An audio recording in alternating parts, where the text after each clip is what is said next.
Welcome to Ryan Rants Raves, a podcast series by the Quebec Government Office in New York. Bienvenue à Ryan Rants Raves, une série de podcasts par le gouvernement du Québec à New York. I am very pleased and excited to be chatting with the co-CEO of Moose Knuckles, Ayal. Ayal, thank you so much for taking the time to be with me. I think your company is a true example of Canadian entrepreneurship, and I'm very pleased to learn more and discuss further. Thanks, Ryan, for having me. Happy to be here.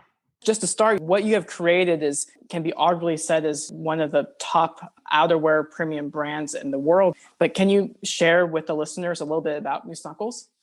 So we're a Canadian-based outerwear and sportswear brand. Our headquarters is in Montreal, but we have offices in New York, Milan, and Shanghai. We're primarily outerwear-based, but we're carried around the world at places like Simon's, Holt Renfrew in Canada, obviously Yep. Saks in the U.S., Saks Fifth Avenue, Neiman Marcus, Selfridges, places like Beaumarchais and Galeries Lafayette, Isetan in Tokyo. So all over the world. We also have 7 of our own stores, places like Soho, Tokyo, Toronto, Shanghai, and others. We're only 10 years old, but we've been really, really successful and grown really, really quickly because I think we're one of the only outerwear brands in the world that has taken a fashion first point of view. Yeah. So a lot of these other brands and a lot of these other competitors who have done really, really well, and everyone knows who they are, their heritage is more on the technical side, like Arctic exploring or skiing or rock climbing. They come from that place. We really decided early on to take a real fashion point of view. It's often down-filled jackets make you look like the Marshmallow Man. Yep. We've spent a lot of effort to make it look very slim and fitting and sexy looking. And we've done that at the same time, being very technical. We just don't talk about it so much, but we've really spent a lot of time and made sure that our items are really warm. We actually did a study recently by the University of Kansas. They're like the preeminent testers of warmth.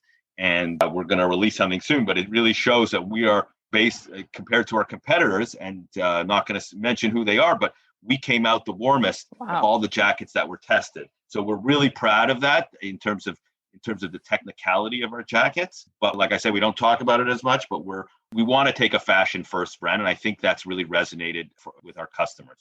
One last thing on that, our marketing is really edgy, as anybody who can look us up. And so we really have this saying internally that says, fuel those who break boundaries. And we really like to take risks in things we do. We like to have fun. We like to make fun of things, make fun of ourselves. And that's really important to the brand.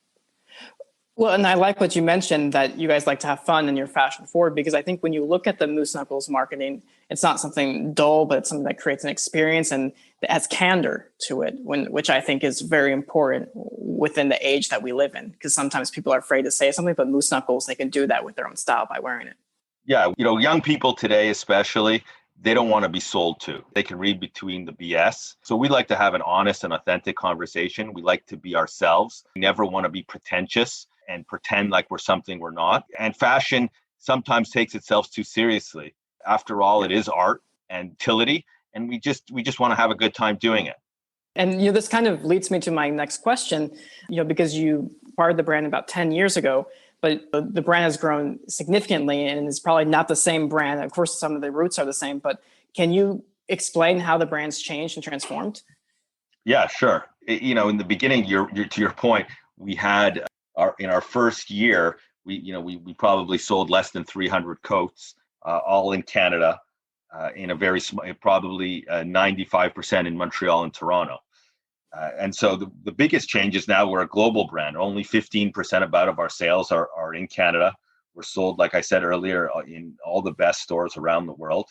And the other way we've changed is that our product just keeps getting better and better.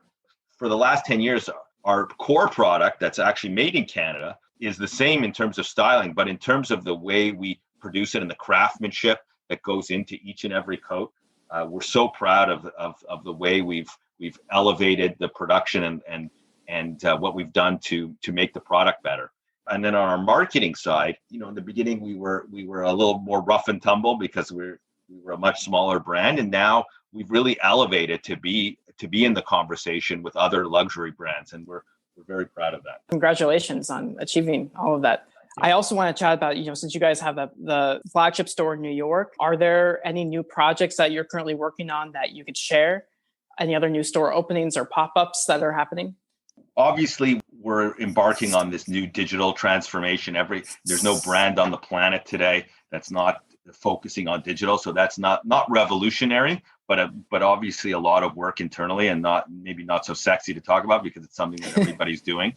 We're working on some exciting collaborations that I can't really share right now because we haven't announced them publicly, but that's going to be a lot of fun. We're looking at new locations in Europe and in Asia and in the US.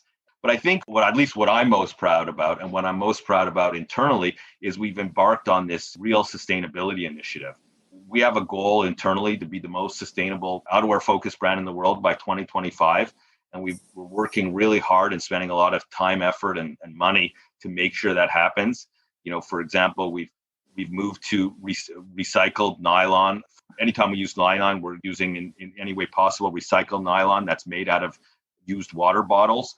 And that reduces our environmental impact on those styles by 85%.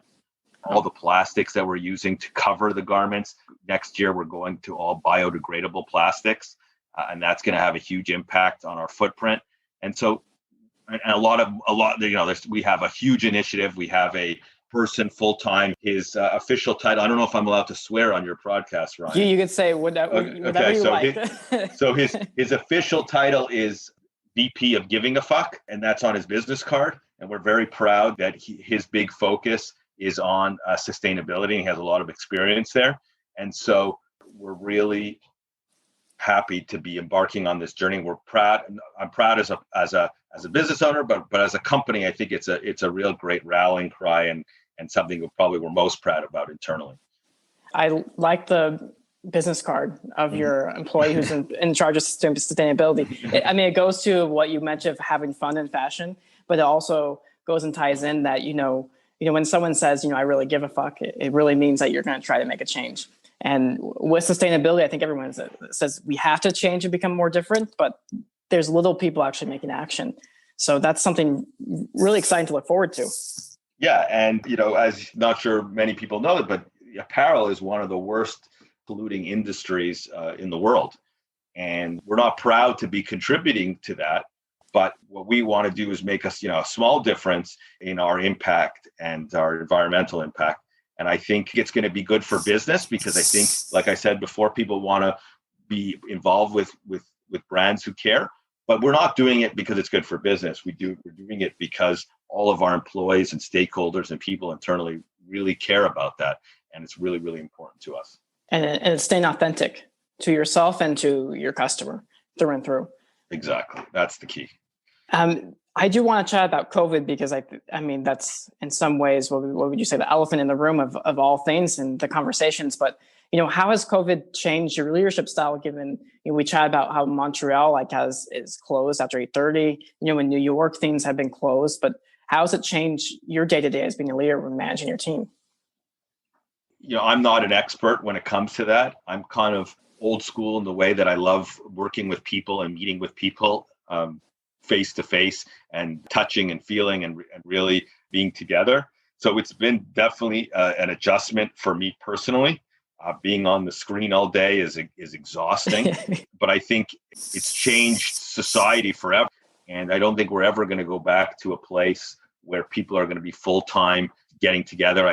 Travel obviously is going to be reduced drastically. You're not going to need to spend on travel as much. And we have offices in Milan and Shanghai and New York. So I would go all the time. And I don't think I'm going to need to do that. I think what it's changed for me also, for us as a team, is the need to check on people more often and be more cognizant of making sure to speak to people on an individual basis all the time. It's weird. We've hired 65 people since COVID started because we're growing so fast. And it's hard because you're not meeting them in person. You're meeting them on a screen. So we've made a point, for example, it doesn't matter what position they're in, that me and my co-CEO will speak one-on-one with every hire, no matter who they are, and just have a conversation to learn about them, because you don't have the chance to maybe run into them in the lunchroom or have a coffee or something, or do that. So things that maybe we took for granted, we had to be more conscious about. We've also done a great thing called the Moose Lodge, which is kind of just like a group session every month with the whole company, where we present what's happening with the company, and some leaders from the business come in and present what's happening in their areas, and so everyone can feel more connected, because I think the issue is feeling that connectivity. And we were growing so fast that in every single one of our offices, whether it be, again, Milan, Shanghai, New York, and Montreal, we're having to move because we're running out of space. And so it's a weird dynamic, because even if we could go back full time, there's no space for everybody. So it's really got us to think, and the way we're designing our spaces, obviously keeping it in mind. But I'm not an expert. I'm not, people are saying, well, everyone's just going to work from home forever. To me, that I hope that doesn't happen, because I really miss those social interactions and being together as a team. And I think that really helps fuel that camaraderie internally. One point I do like that you mentioned is that you and Noah, the other co-CEO, that you personally chat with each new hire, because that allows them to really understand the culture and feel part of the team. Yeah, exactly. We also have this beautiful brand book that we created that tells people about the story of the brand and who we are, and our internal ambitions commercially, but also for the brand itself. And that helps the employee also feel more engaged and feel part of it. And 3 years ago, the company was 20 people, right? And now we're 200 plus. So it's a huge cultural change for us and for everybody so it's been quite a journey for sure.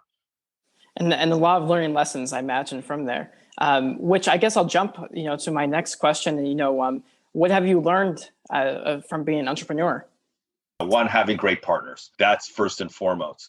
And then it's a cliche, but as an entrepreneur, you have to take risks. So I've been lucky that I have great partners. I actually have my members of my family in the business, and we've had great partners from all over the world, really. And that's really helped us to give us the confidence to take those risks. And you're not going to be successful today as an entrepreneur unless you're taking risks. And we take risks when it comes to marketing. You see that some things work and some things don't, but we encourage people to take risks. And when you do that, you're going to fail sometimes, and that's okay. And we've learned to accept failure and embrace it. I've really learned that to be successful, you got to keep pushing the envelope. And again, what that it's saying internally, we feel those who break boundaries. We really try to live by that.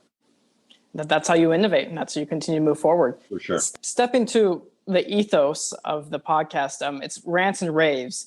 But is there anything you'd like to rant or rave about? Yeah. Well, things that frustrate me, we don't have that long. I could go on forever. I hate when brands try to play it safe. Either they stay out of politics or don't show who they really are, and they play it safe. And I think those days are long over. And people today want to know what you're about. And when I see things out there, I'm not going to mention brands or people who do play it safe, and it just drives me crazy. You can't be successful today unless you really stand for something. And you see it with brands like Nike who've really taken a stand on social issues, and you see their business be successful. And I think great product and great brands, and when you see when they're playing it safe and not telling you who they are, I think they're doing a disservice to themselves, but also to society as a whole. So I think that's really important. I am really optimistic. What excites me and what I rave about is I'm starting to be a veteran in this industry, and I'm excited by all the young people that are inside our business, and so excited by what they bring to the table and how they're so passionate about things other than commercial ambitions, and how they think differently than maybe we thought when we were growing up in this business. And being around all the young people in the business has really invigorated me, and it's really, really exciting. So I'm still a young man for sure, but seeing all these 20-something-year-olds is been great, and they're super, super exciting and inspiring, actually. And you're never too old to learn. So there's always something to learn from someone else. That's for sure. I'm learning every day. Excited. And to wrap up, because we don't have much time, but since it's a Canadian company, and I know you were raised in Montreal. Do you have anything to say about the province of Quebec or Montreal or Canada in general, and how maybe it's influenced Moose Knuckles? Well, I could for sure 100% say that we wouldn't be here today without Quebec and Montreal specifically. First of all, we've gotten a lot of support from the Montreal community and the Quebec community. Whether it's government support or government help or things like that, I think has been really important. But most importantly, the environment. Quebec is so unique in that it's a French society within an English North America, and it's that uniqueness has made it stand out. And when we bring that uniqueness like that, joie de vivre, that really comes, and you see that it really comes across in our marketing and the way we do things. And I think that uniqueness really makes us stand out in a North America that's primarily English and different, but yet we understand North America, but yet we have a different point of view. So very happy to see how the province has fueled you guys. Yeah. Well, I really enjoyed chatting shop with you, Ayal, and learning more about some moose knuckles and sharing it with the audience. And I'm excited to wait in line and go in the store in Soho once again. So thank you, Ayal. Well, thank you. Yeah, we're super happy about especially that store you mentioned. So lined up every day. Merci d'avoir écouté Ryan's Rants and Raves. Suivez-nous sur Instagram @Ryan's Rants and Raves. Thank you for listening to Ryan's Rants and Raves. Follow us on Instagram @Ryan's Rants and Raves. À très bientôt.